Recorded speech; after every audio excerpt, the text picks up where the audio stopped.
आशीष देना हे प्रभु, तेरे चरणों में आए। संजीवन जल तुझसे पीने हे प्रभु। धन्य धन्य है प्रभु, आया आराधना को तेरे। आशीष देना हे प्रभु, आशीष देना हे प्रभु। सुनने आए प्रेम वचन, कर पूरी तू दिल की लगन। ये खुशी जो आज हमको मिली है, बांट ले दूसरों के साथ भी, बांट ले दूसरों के साथ भी, बांट ले दूसरों के साथ भी। आशीष देना हे प्रभु, आशीष देना हे प्रभु।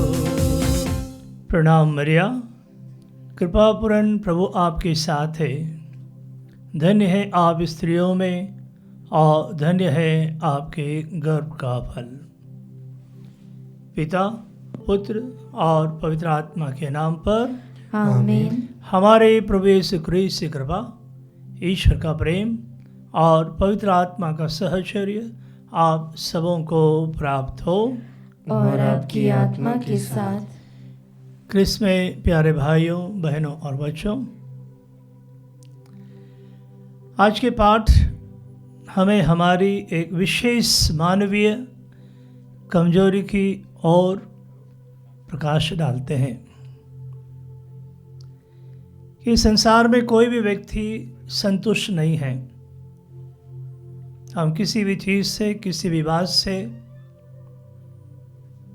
और यह हमारी कमजोरी भी हमारा सबसे बड़ा दोष है कि हम हमेशा बुनबुनाते रहते हैं, कुड़कुड़ाते रहते हैं और ईश्वर पर और दूसरों पर आरोप लगाते रहते हैं कि जो कुछ हमें मिला है या जो ईश्वर हमें दे रहा है, देना चाहता है, हम उन्हें सहज भाव से कभी स्वीकार नहीं करते हैं। और ये हमारे भुनभुनाने की, गिड़गिड़ाने की या कुड़कुड़ाने की जो प्रवृत्ति है, ईश्वर को भी शायद ये पसंद नहीं है, क्योंकि हम बाइबल में देखते हैं कि जिन लोगों ने भुनभुनाया, कुड़कुड़ाया ईश्वर के चुने हुए लोगों के विरुद्ध, ईश्वर ने उन्हें दंडित भी किया है। जैसे मूसा की बहन मरियम, जिसने भुनभुनाया और ईश्वर ने उसे दंडित किया। इज़राइली मरुभूमि में ईश्वर के प्रति भुनभुनाते हैं और वहाँ ईश्वर उन्हें दंडित करता है विषैली सांपों से। और केवल 20 वर्ष से कम आयु के बच्चों को या युवाओं को छोड़कर और क्लोब और योशुआ को छोड़कर बाकी कोई भी प्रतिज्ञा देश नहीं पहुंच पाते हैं। केवल एक छोटी सी लेकिन बहुत महत्वपूर्ण कमजोरी के कारण, वो है भुनभुनाना, कुड़कुड़ाना। तो आइए यीशु क्रिस्त के वरदान में हम माता मरियम की मध्यस्थता के द्वारा प्रार्थना करें, क्योंकि माता मरियम के जीवन में हम देखते हैं कि माँ ने कभी भी कुड़कुड़ाया नहीं, भुनभुनाया नहीं, बल्कि हमेशा ईश्वर की इच्छा को बड़े सहज भाव से स्वीकार किया और कहा, मैं तैयार हूँ, जी हाँ, मैं प्रभु की दासी हूँ। और हमेशा प्रभु के महान कार्यों में उन्होंने अपना पूरा सहयोग दिया, आज्ञाकारी बने रहे और सहृदयता को उन्होंने दिखाया है। हम भी माँ मरियम की मध्यस्थता के द्वारा प्रार्थना करें कि नित्य सहायक माता हम सबों को आशीर्वाद दे कि हम सहज भाव से प्रभु के आदेशों को स्वीकार कर सकें, प्रभु की योजनाओं को स्वीकार कर सकें और उनके समान एक विशाल हृदय हम भी अपना सकें। आइए हम विशेष रूप से अच्छे वर्षा के लिए भी प्रार्थना करें, साथ ही साथ सभी बीमार लोगों के लिए और जो कलीसिया से दूर चले गए हैं, जो अनजाने में ही प्रभु का विरोध करते हैं, कि प्रभु उन पर अपने आप को प्रकट करें। आइए हम अपने और सारे संसार के पापों के लिए, विशेष रूप से कुड़कुड़ाने के लिए, बुनबुनाने के लिए, अपनी असंतुष्टि के लिए, और जब हमने दूसरों के विरुद्ध या उनसे बड़े अधिकारियों के विरुद्ध बुनबुनाया है, दोष लगाया है, हम प्रभु से दया की याचना करें।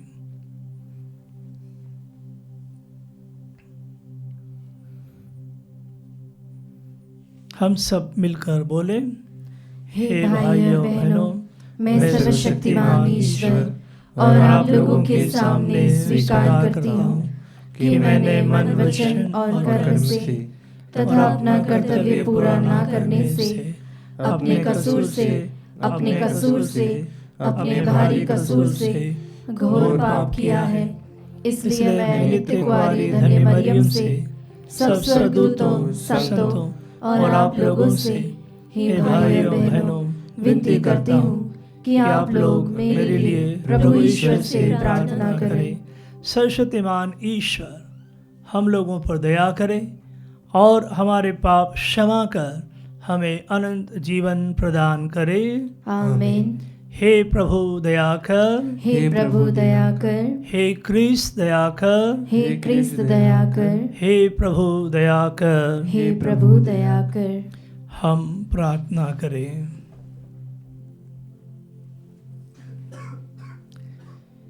हे प्रभु, हम परम पवित्र नित्य सहायक कुंवारी माता मरियम की महिमामय स्मृति का आदर कर रहे हैं।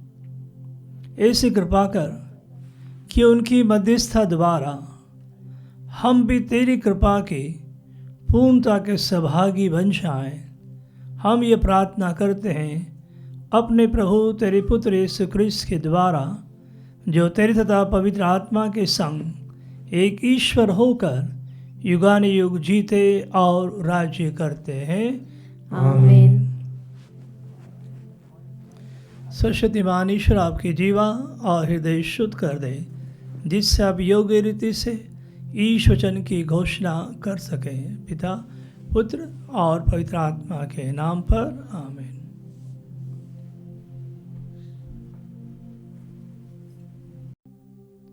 पहला पाठ नबी एजेकियल का ग्रंथ, अध्याय 34, वाक्य संख्याएं 1 से 11। मैं अपनी भेड़ों को उनके पंजे से छुड़ाऊंगा और वे फिर उनके शिकार नहीं बनेंगे। प्रभु की वाणी मुझे यह कहती हुई सुनाई दी, मनुष्य के पुत्र, इज़राइल के चरवाहों के विरुद्ध भविष्यवाणी करो और उनसे कहो, प्रभु ईश्वर यह कहता है, धिक्कार है इज़राइल के चरवाहों को, वे केवल अपनी देखभाल करते हैं। क्या चरवाहों को झुंड की देखभाल नहीं करनी चाहिए? तुम भेड़ों का दूध पीते हो, उनका ऊन पहनते और मोटे पशुओं का वध करते हो, किंतु तुम भेड़ों को नहीं चराते। तुमने कमज़ोर भेड़ों को पौष्टिक भोजन नहीं दिया, बीमारों को चंगा नहीं किया, घायलों के घावों पर पट्टी नहीं बांधी, भले भटकी हुई भेड़ों को नहीं लौटा लाए, और जो खो गई थी उनका पता नहीं लगाया लिया। तुमने भेड़ों के साथ निर्दय और कठोर व्यवहार किया है। वे बिखर गई क्योंकि उनको चराने वाला कोई नहीं रहा, और वे बनेले पशुओं की शिकार बन गई। मेरी भेड़ें सब पर्वतों और ऊंची पहाड़ियों पर भटकती फिरती है। वे समस्त देश में बिखर गई है और कोई भी उनकी परवाह नहीं करता, कोई भी उनकी खोज में नहीं निकलता। इसलिए हे चरवाहो, प्रभु की वाणी सुनो। प्रभु ईश्वर यह कहता है, अपने अस्तित्व की शपथ, मेरे भेड़े चराने वालों के अभाव में बनेले पशुओं की शिकार और भक्ष्य बन गई है। मेरे चरवाहों ने भेड़ों की परवाह नहीं की। उन्होंने भेड़ों की नहीं बल्कि अपनी देखभाल की है। इसलिए हे चरवाहो, प्रभु की वाणी सुनो। प्रभु यह कहता है, मैं उन चरवाहों का विरोधी बन गया हूँ। मैं उनसे अपनी भेड़ें वापस मांगूंगा। मैं उनकी चरवाही बंद कर दूंगा। वे फिर अपनी ही देखभाल नहीं कर पाएंगे। मैं अपनी भेड़ों को उनके पंजे से छुड़ाऊंगा और वे फिर उनके शिकार नहीं बनेंगे, क्योंकि प्रभु ईश्वर यह कहता है, मैं स्वयं अपनी भेड़ों की सुध लूँगा और उनकी देखभाल करूँगा। प्रभु की वाणी। ईश्वर को धन्यवाद। भजन अनुवाक्य। प्रभु मेरा चरवाहा है, मुझे किसी बात की कमी नहीं। प्रभु मेरा चरवाहा है, मुझे किसी बात की कमी नहीं। प्रभु मेरा चरवाहा है, मुझे किसी बात की कमी नहीं। वह मुझे हरे मैदानों में चराता है। वह मुझे विश्राम के लिए जल के निकट ले जाकर मुझ में नवजीवन का संचार करता है। अनुवाक्य। प्रभु मेरा चरवाहा है, मुझे किसी बात की कमी नहीं। वह अपने नाम का सच्चा है। वह मुझे धर्म मार्ग पर ले चलता है, चाहे अंधेरी घाटी होकर जाना ही क्यों ना पड़े। मुझे किसी अनिष्ट की आशंका नहीं, क्योंकि तू मेरे साथ रहता है। तेरी लाठी, तेरे डंडे पर मुझे भरोसा है। अनुवाक्य। प्रभु मेरा चरवाहा है, मुझे किसी बात की कमी नहीं। तू मेरे शत्रुओं के देखते देखते मेरे लिए खाने की मेज सजाता है। तू मेरे सिर पर तेल का विलेपन करता है। तू मेरा प्याला लबालब भर देता है। अनुवाक्य। प्रभु मेरा चरवाहा है, मुझे किसी बात की कमी नहीं। इस प्रकार तेरी भलाई और तेरी कृपा से मैं जीवन भर घिरा रहता हूँ। प्रभु का मंदिर ही मेरा घर है, मैं उसमें अनंत काल तक निवास करूँगा। अनुवाक्य। प्रभु मेरा चरवाहा है, मुझे किसी बात की कमी नहीं। जय घोष। हालेलुया। ईश्वर का वचन जीवंत और सशक्त है। वह हमारी आत्मा के अंतरतम तक पहुंच जाता है। हालेलुया।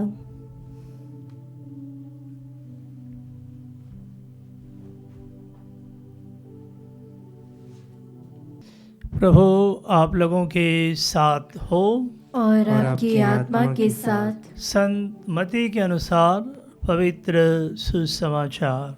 हे प्रभु, तेरी महिमा हो। अध्याय 20 पद संख्या 1 से 16।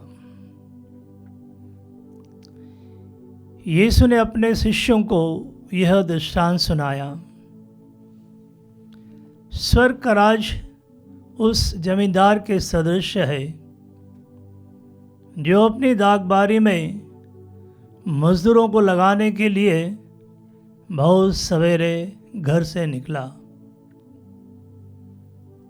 उसने मजदूरों के साथ 1 दिनार का रोजाना तय किया और उन्हें अपनी दागबारी भेजा।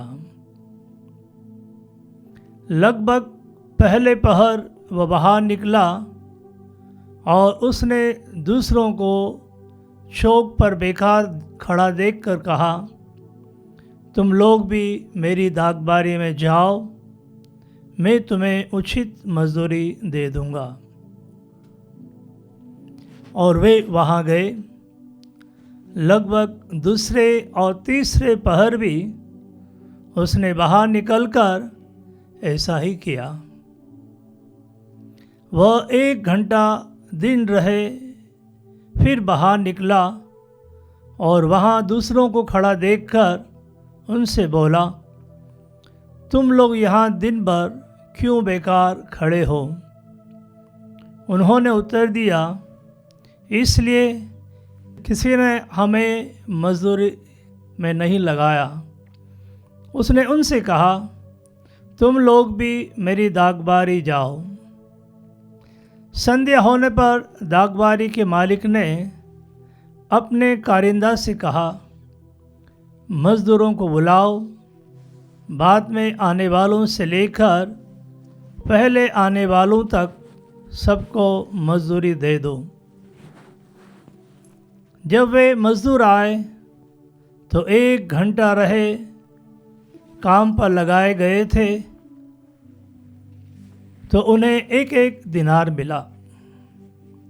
जब पहले मज़दूर आए तो वे समझ रहे थे कि उन्हें अधिक मिलेगा, लेकिन उन्हें भी 1 दिनार ही मिला।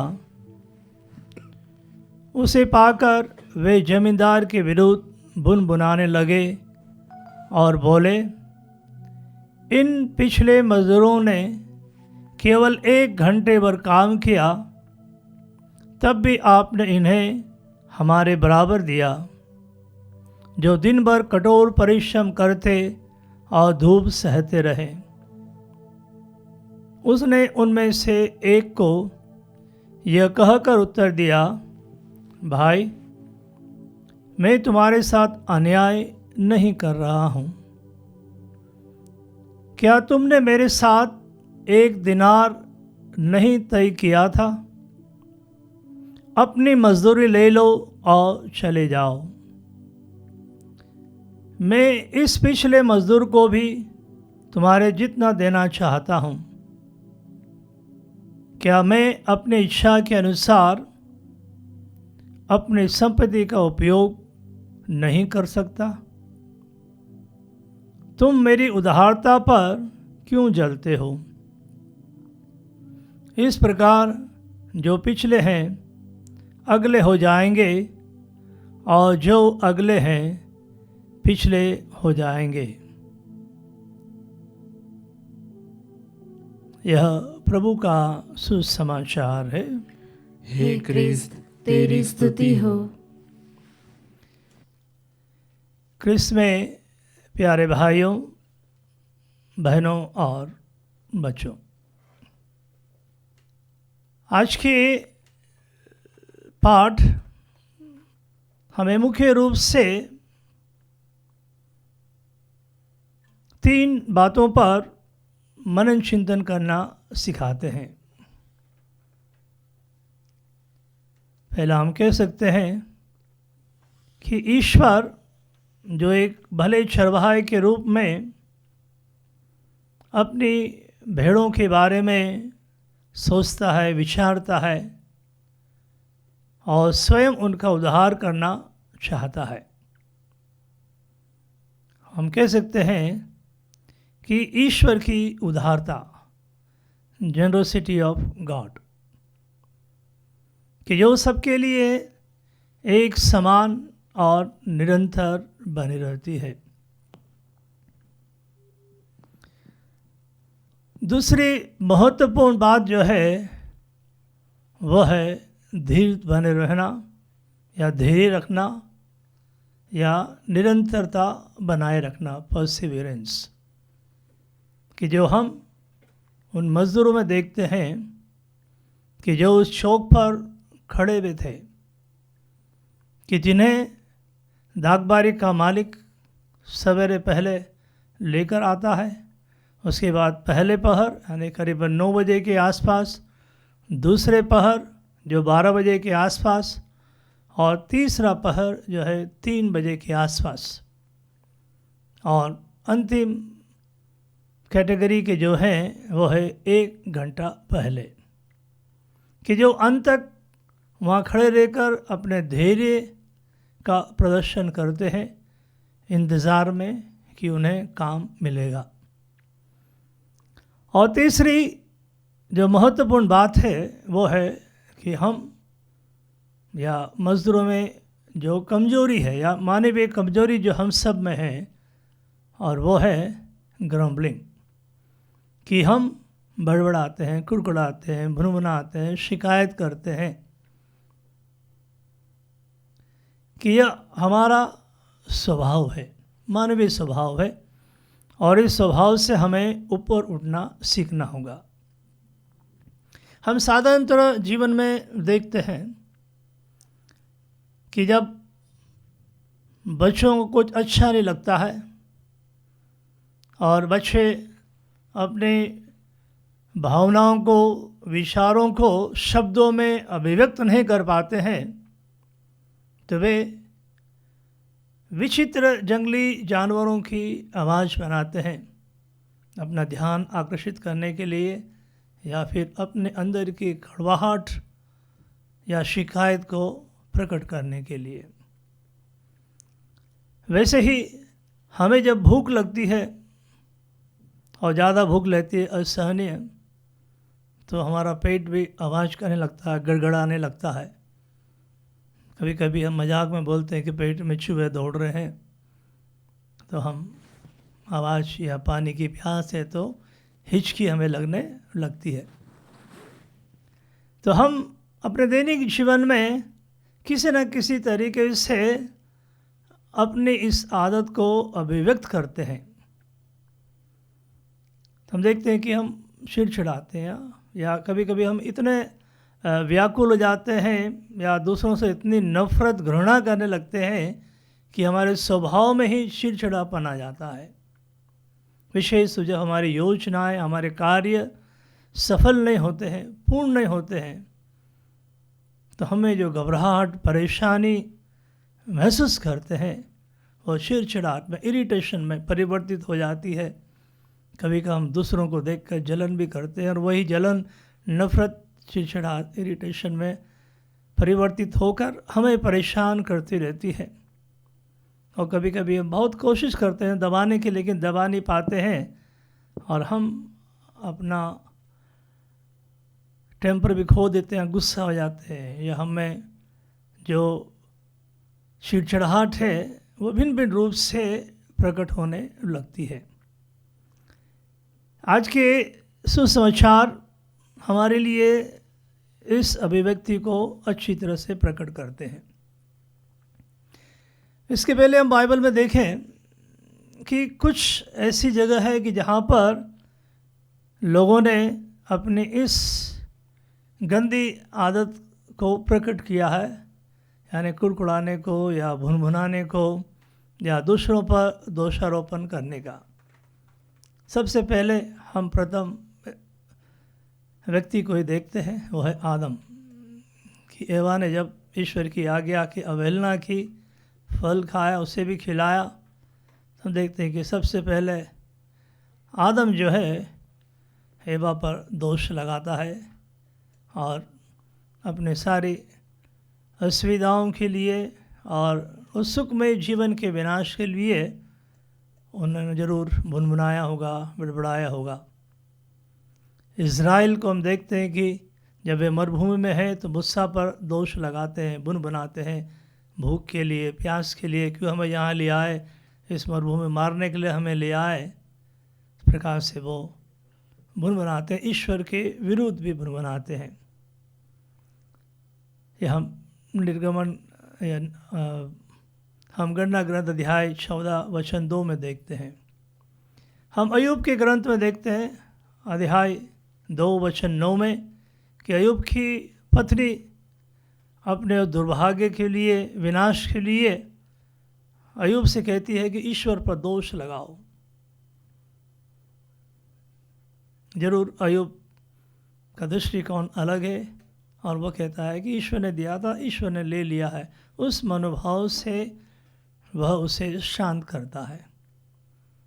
फिर हम फर्स्ट राजाओं के ग्रंथ में, पहला राजाओं के ग्रंथ में अध्याय 19 वचन 10 में देखते हैं कि एलिसा, जो एक महान चमत्कार दिखाने की बात, जब लोग उसे मार डालना चाहते हैं, उसके विरोधी लोग, तो वो भाग कर जाता है, गुफा में छुप जाता है, और वहाँ जो कहता है ईश्वर के प्रति वो भुनभुनाता है, और कि मैं आपके कार्य के उत्साह के बावजूद भी मुझे ये दंड मिल रहा है। इस प्रकार से वह ईश्वर से शिकायत करता है।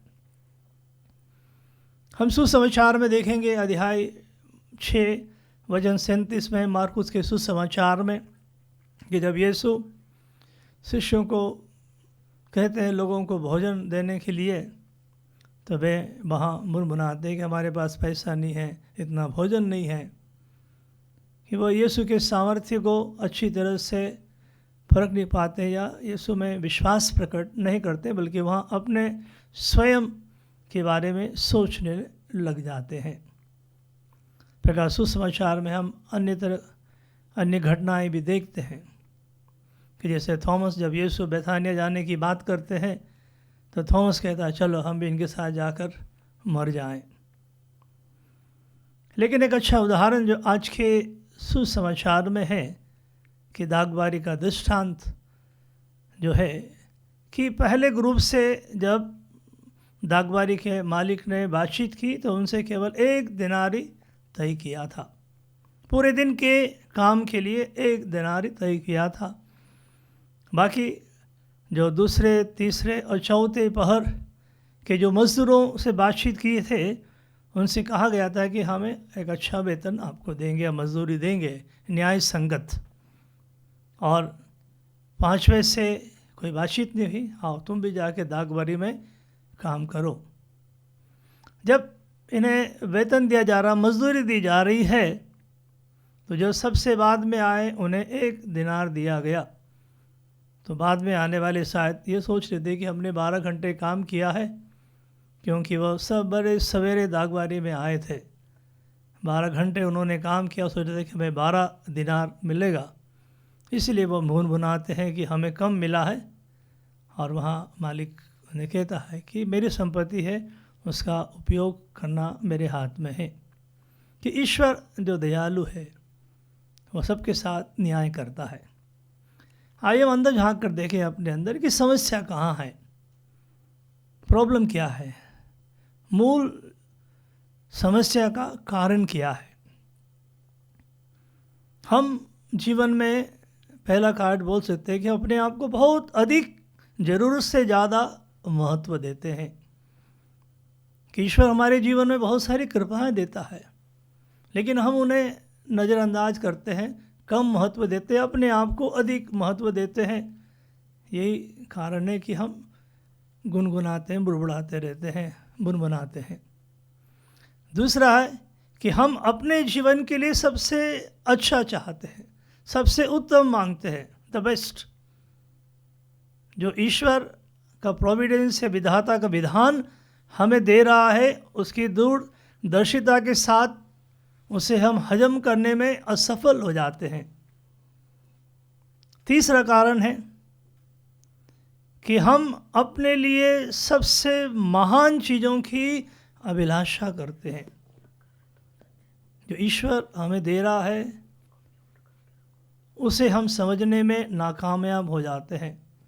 अपने जीवन में कभी दुख, तकलीफ, परेशानी आ रही है, कभी कार्य उल्टा हो गया है या असफल हुए हैं, तो हम उसे स्वीकार नहीं कर पाते, क्योंकि हम सोचते हैं कि हमारी जो अभिलाषा है, इच्छा है, वो सबसे महान है, सर्वोपरि है।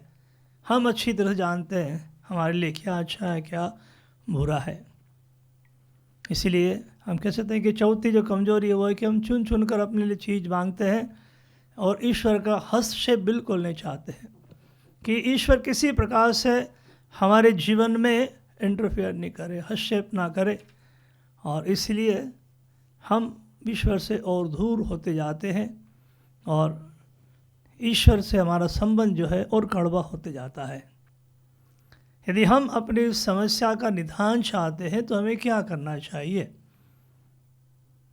शायद हमारे लिए बहुत ज़रूरी है कि हम अपने जीवन में झांक कर देखें, प्रभु के आशीर्वाद को देखें। हम ईश्वर ने हमें असीम आशीर्वाद दिया है, बहुत आशीर्वाद दिया, अनगिनत आशीर्वाद दिए हैं। अपनी आँखों को खोलकर हम देखना चालू करें और प्रभु को धन्यवाद दें, कृतज्ञ बने, तो अपने आप हमारी ये कड़वाहट, भुनभुनाहट दूर हो जाएगी। और दूसरा काम जो हम कर सकते हैं कि ईश्वर के कार्य का न्याय करना छोड़ दें, जजमेंट। तो हम अपने मन को खोलें, शुद्ध हवाला ले दें अपने मन को। अपने विचारों को, कि ईश्वर की योजना को स्वीकार करें, महानता को स्वीकार करें और ईश्वर की हम प्रशंसा करें। जब हम ईश्वर की प्रशंसा करेंगे, दूसरों की प्रशंसा करने लगेंगे, तो अपने आप हमारा जीवन सुखमय बन जाएगा, प्रसन्नताओं से भर जाएगा। ईश्वरीय आशीर्वाद को हम अनुभव करेंगे, क्योंकि हम हर व्यक्ति में ईश्वर के कार्य को देख रहे हैं और न्याय नहीं कर रहे हैं, उनको स्वीकार कर रहे हैं। तीसरा जो महत्वपूर्ण है वो है कि हम सफलता से ज़्यादा ईमानदारी को महत्व दें, ईमानदार बने, अपने हृदय को खोलें, अपने हृदय को ईमानदारी से उसका अवलोकन करें और ईश्वरीय प्रेम से, कृपाओं से हम भरना आरंभ करें। तो हम ईमानदार और कर्तव्य परायण बने कि जो हमें करना है ईमानदारी से करें, प्रभु को चढ़ाते हुए और प्रभु पे भरोसा करें कि जब अपना कार्य हम अच्छा करेंगे, अच्छी तरह से करेंगे, ईमानदारी से करेंगे, तो प्रभु का आशीर्वाद जो है हम में और हमारे जीवन में, हमारे परिवार में निरंतर आएगा। कि हम देखेंगे कि जब हम मुनमुनाना छोड़ेंगे, लोगों की प्रशंसा करेंगे और ईश्वर के कार्यों को, योजनाओं की प्रशंसा करेंगे, सराहना करेंगे, तो हम स्वयं ईश्वरीय कृपा को अनुभव करते हुए प्रसन्न रहेंगे और सब कुछ हमें अच्छा नज़र आएगा। कि हमारी ये कड़वाहट, इरिटेशन जो है वह कृतज्ञता में बदल जाएगी, कि हम हमेशा ईश्वर के आभारी रहेंगे और हमारा ये आभार प्रकट करना, ये नई प्रवृत्ति हमारे जीवन को और दूसरों के जीवन को फलप्रदक बनाएगी और हमें दूसरों का प्यार मिलेगा। हम स्वयं दूसरों से चाहेंगे, दूसरों को भी हम स्वीकार करेंगे, ईश्वर को भी हमारे बीच में स्वीकार करेंगे और हमारी जो चुनने की प्रवृत्ति है वो बंद हो जाएगी और हम हर एक जगह ईश्वर को अनुभव करेंगे। तो आइए इस यूक्रिस्ती विधान में भाग लेते हुए कि जहाँ स्वयं प्रभु हमारे बीच में उपस्थित है और हम ऐसे हर एक को बचाना चाहते हैं। भले चरवाहे के रूप में हमने पहले पाठ में सुना है कि प्रभु की योजना क्या है, इच्छा क्या है, कि वो हम में से हर एक को प्यार करता है, हर एक की भलाई चाहता है और हर एक को खुश देखना चाहता है और हर एक को आशीर्वाद देना चाहता है। तो आइए हम प्रभु से आशीर्वाद लें, कृतज्ञ बने, प्रभु की प्रशंसा करें और हर चीज़, हर वस्तु, हर व्यक्ति में प्रभु को देखना हम सीखें।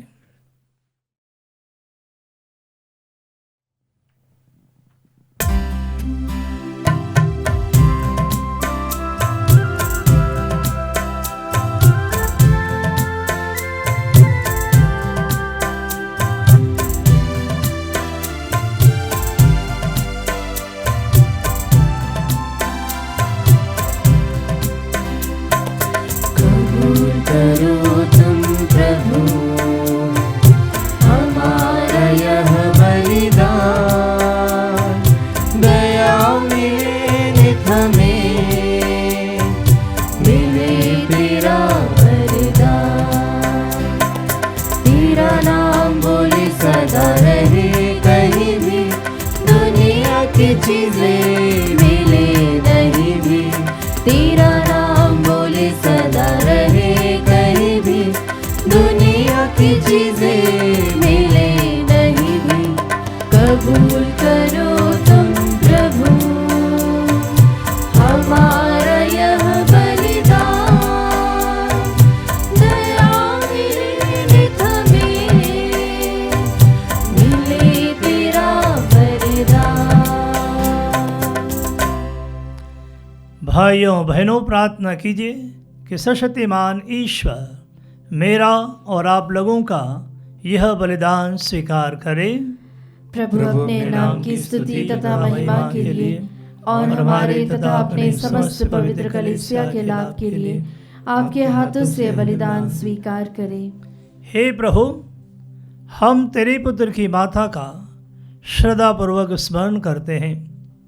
तुझसे हमारा निवेदन है कि तेरी कृपा से यह बलि भेंट तुझे चढ़ाकर हम अविनाशी उपहार बन जाएं, हमारे प्रभु क्रिस्त के द्वारा। आमीन। प्रभु आप लोगों के साथ हो और आपकी आत्मा के साथ। प्रभु में मन लगाइए। हम प्रभु में मन लगाए हुए हैं। हम अपने प्रभु ईश्वर को धन्यवाद दें। यह उचित और न्याय संगत है। हे प्रभु पवित्र पिता, सर्वशक्तिमान और शाश्वत ईश्वर, ये वास्तव में उचित और न्याय संगत है। हमारा कर्तव्य तथा कल्याण है कि हम सदा और सर्वत्र तुझे धन्यवाद दें।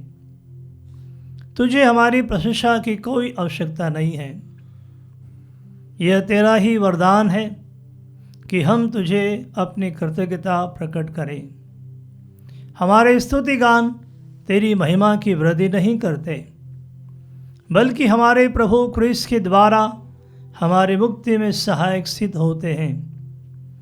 इसलिए स्वदूतों की मंडली के स्वर में स्वर मिलाकर आनंद की उमंग में हम भी तेरा स्तुति गान करते हैं।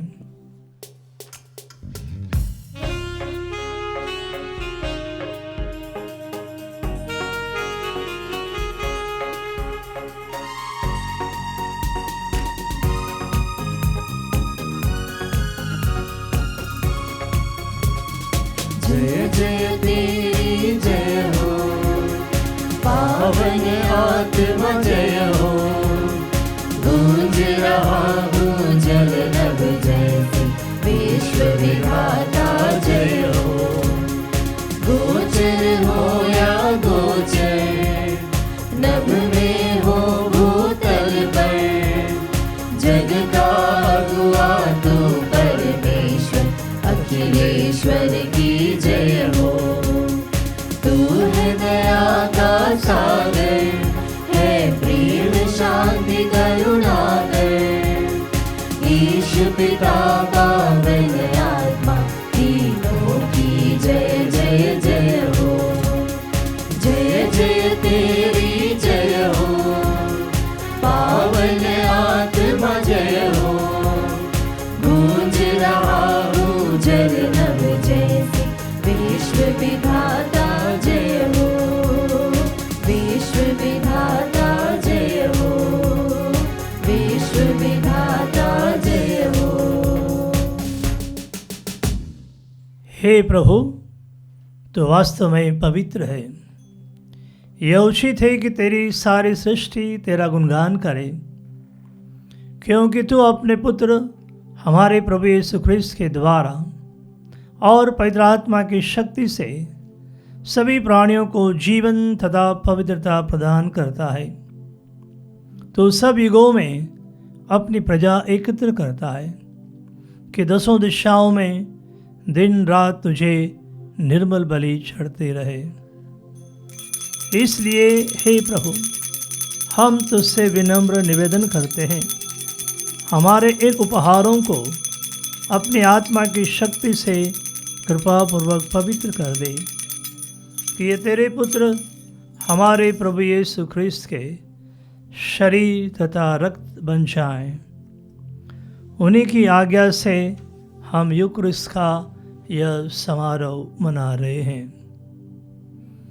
जिस रात को यीशु मृत्यु के लिए सौंपे गए, उन्होंने रोटी ली, तुझे धन्यवाद दिया और रोटी तोड़कर उसे अपने शिष्यों को देते हुए कहा, तुम सब इसे लो और इसमें से खाओ, क्योंकि यह मेरा शरीर है जो तुम्हारे लिए बलि चढ़ाया जाएगा। हे मेरे प्रभु, हे मेरे ईश्वर,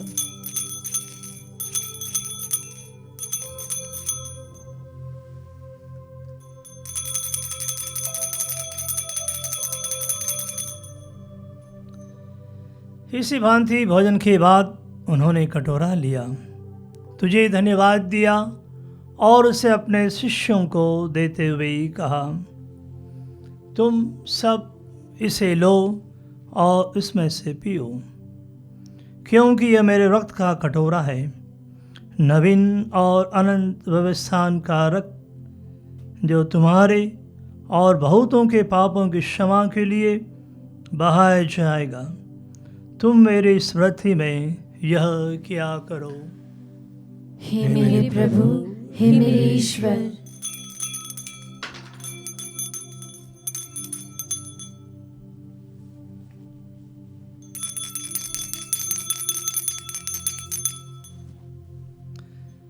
विश्वास का रहस्य। हे प्रभु, हम तेरी मृत्यु तथा पुनरुत्थान की घोषणा तेरे पुनरागमन तक करते रहेंगे। इसलिए हे प्रभु, हम तेरे पुत्र के मुक्तिप्रद दुख भोग, प्रतापमय पुनरुत्थान और स्वर्गरों का स्मरण करते हैं तथा उनके पुनरागमन की बाट जोते हुए धन्यवाद स्वरूप तुझे यह जीवन और पवित्र बलि चढ़ाते हैं। अपनी कलीसिया की भेंट पर कृपा दृष्टि डाल और यह बलिदान स्वीकार कर, जिसके अर्पण से प्रसन्न होकर तूने हमें अपना बना लिया है। तेरे पुत्र के शरीर तथा रक्त से हमारा परिपोषण होता है। ऐसा वर दे कि उनके पवित्र आत्मा से परिपूर्ण होकर हम क्रिस्त में एक शरीर तथा एक मन हो जाएं।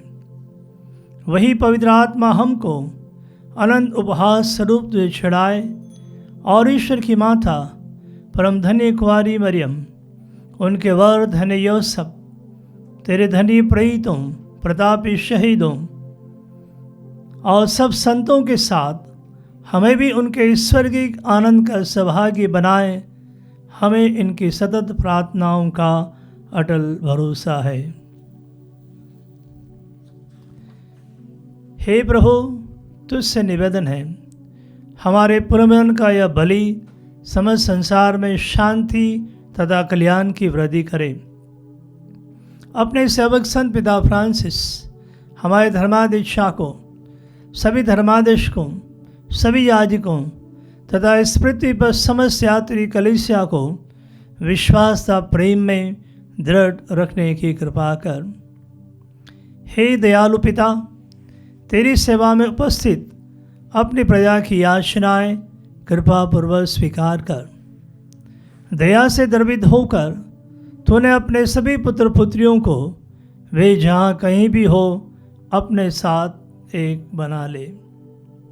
हमारे मृत भाई बहनों को अपने राज्य में प्रवेश पाने दे और उन सबों को भी जो तेरी सेवा करते हुए फलों से दहा चुके हैं। आइए हम अपने परिवार के सभी मृत सदस्यों को याद करते हुए हम लोग भी वहीं पहुंचने की आशा करते हैं, ताकि हम सब एक साथ तेरी महिमा के दर्शन से अनंत काल तक तृप्त होते रहें। हमारे प्रभु क्रिस्त के द्वारा, जिनसे संसार को सभी शुभ दान प्राप्त होते हैं।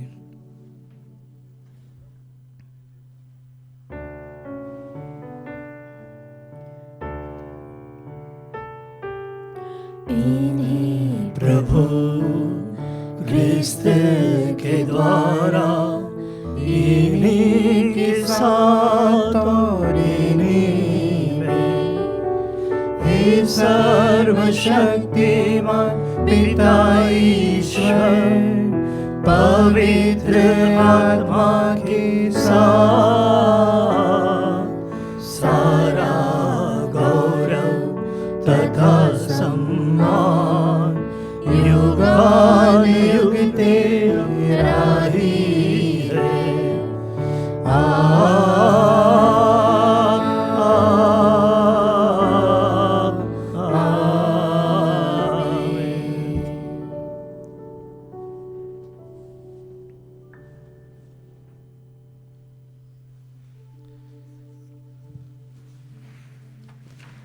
मुक्तिदाता के आदेश पर और दिव्य शिक्षा से सुदृढ़ होकर हम साहस के साथ प्रेम पूर्वक कहते हैं, हे हमारे पिता जो स्वर्ग में है, तेरा नाम पवित्र माना जाए, तेरा राज्य आवे, तेरी इच्छा जैसे स्वर्ग में वैसे पृथ्वी पर भी पूरी हो। हमारा प्रतिदिन का आहार आज हमें दे और हमारे अपराध हमें क्षमा कर, जैसे हम भी अपने अपराधियों को क्षमा करते हैं, और हमें परीक्षा में न डाल परंतु बुराई से बचा। हे प्रभु, हम तुझसे प्रार्थना करते हैं, सभी बुराइयों से हमें बचा और जीवन में हमें कृपापूर्वक शांति प्रदान कर। हम तेरी दया से सदा पाप से दूर और हर विपत्ति से सुरक्षित रहें और उस दिन की प्रतीक्षा करते रहें जब हमारे मुक्तिदाता यीशु ख्रीस्त फिर आकर हमारी धन्य आशा पूरी करेंगे। क्योंकि तेरा राज्य, तेरा सामर्थ्य और तेरी महिमा अनंत काल तक बनी रहती है। हे प्रभु यीशु ख्रीस्त, तूने अपने प्रेरितों से कहा है, मैं तुम्हारे लिए शांति छोड़ जाता हूँ, अपनी शांति तुम्हें प्रदान करता हूँ। तू हमारे पापों पर नहीं, अपने कलीसिया के विश्वास पर दृष्टि डाल और कृपापूर्वक उसे शांति तथा एकता प्रदान कर। तो युगानुयुग जीता और राज्य करता है। आमीन। प्रभु की शांति सदा आप लोगों के साथ हो और आपकी आत्मा के साथ। परस्पर शांति अभिवादन कीजिए।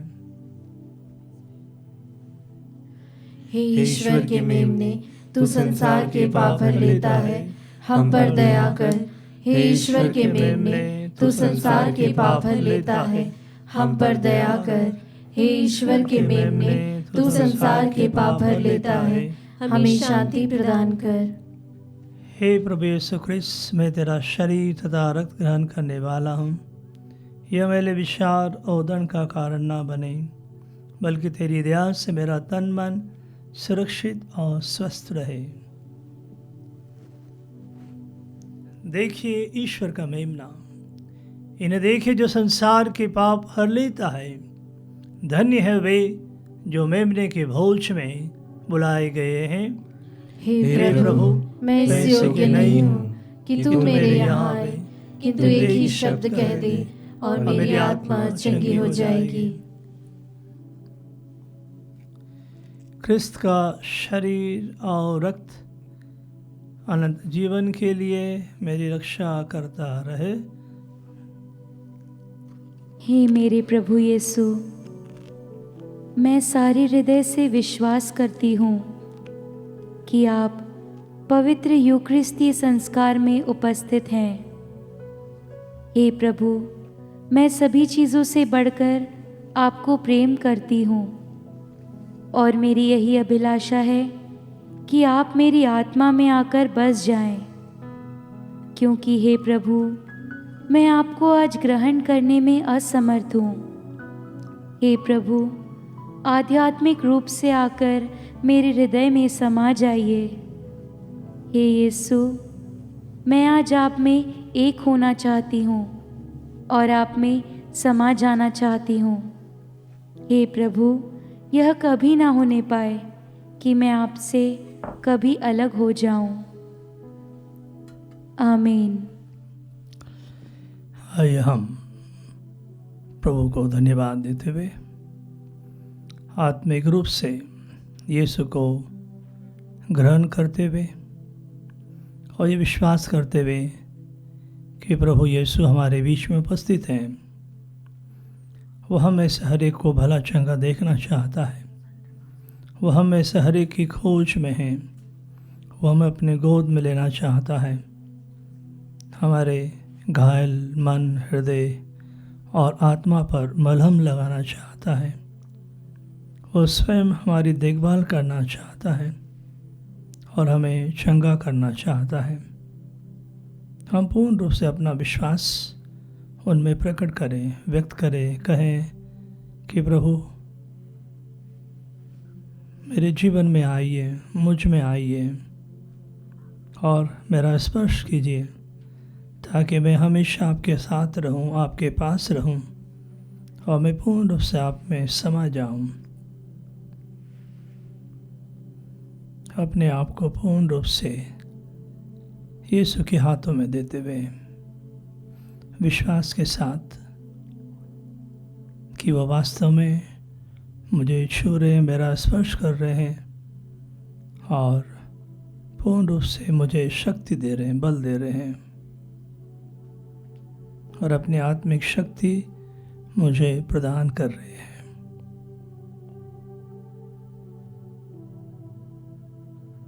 सब पीढ़ियाँ मुझे धन्य कहेगी, क्योंकि ईश्वर ने अपने दीन दासी पर दया दृष्टि की है।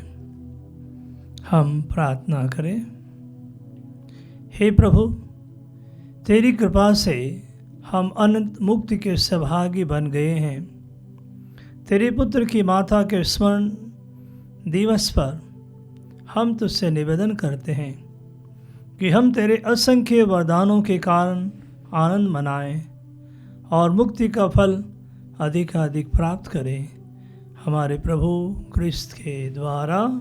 आमीन। प्रभु आप लोगों के साथ हो और आपकी आत्मा के साथ। सर्वशक्तिमान ईश्वर पिता, पुत्र और पवित्र आत्मा आप सबों को आशीर्वाद प्रदान करे। आमीन।